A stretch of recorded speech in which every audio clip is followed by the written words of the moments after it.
My name is Anna Peecock and I'm a PhD student at the University of Aberdeen, primarily looking at energy system analysis and integration in the UK North Sea.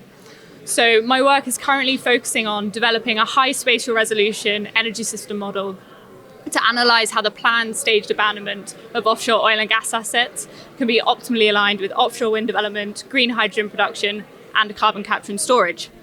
So to ensure that our model is as technologically broad and therefore relevant as possible, we're also conducting a number of smaller studies that are going to provide accurate input data for our model. So the first of these was looking at the geological storage potential of hydrogen in our depleted natural gas fields. And that is what David invited me to kind of speak to you a bit about today. So as we all know, energy storage is paramount to facilitating the transition to a variable renewable electricity dominated grid system. It's quite a mouthful, sorry. And also for ensuring energy security. Long-term, large-scale energy storage will provide a flexible balancing mechanism for allowing a transfer of energy across sectors, time and space. And without this, we're unlikely to achieve a successful energy transition. Using either excess or specifically allocated renewable generation to power electrolyzers, generating green hydrogen that can then either be reconverted to offset short-term mismatches in supply and demand, or used to satisfy another sector's demand is what we were primarily focusing on.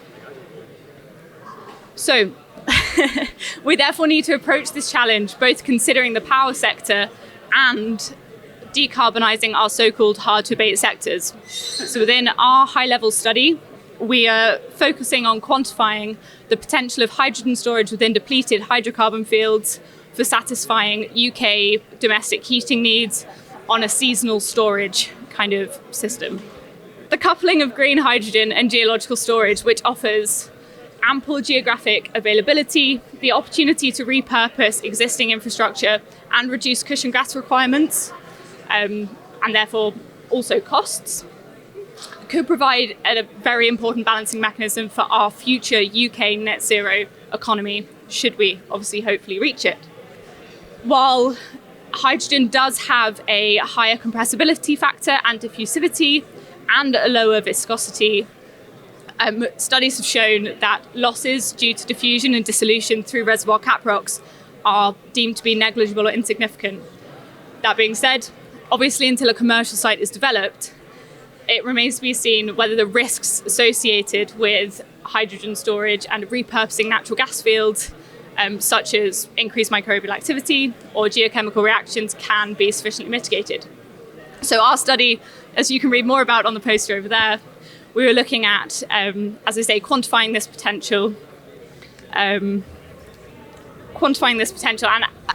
you can see the figures on the graph. It's really hard to present the results without being able to show you our figures, but basically the headlines were that the available potential within the investigated fields that we looked at exceeds 3,400 terawatt hours. Now that's significantly greater than the anticipated seasonal storage demands, which is obviously a great result for us.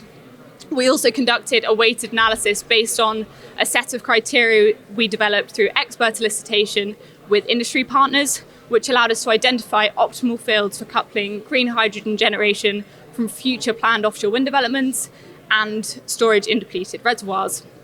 And at present, we found that these fields exist primarily within the southern North Sea and the East Irish Sea.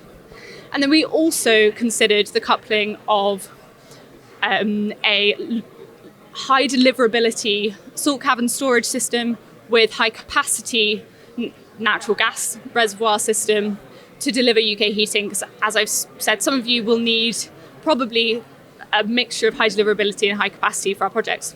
So this, together with an expanded database in which we also considered carbon dioxide storage potentials, will be implemented into our model so that we can assess the impact of green hydrogen production and CCUS on end-of-life schedules for oil and gas assets and for offshore energy system integration as a whole. So thank you very much for listening. If you've got any questions, please let me know, and enjoy the rest of the conference.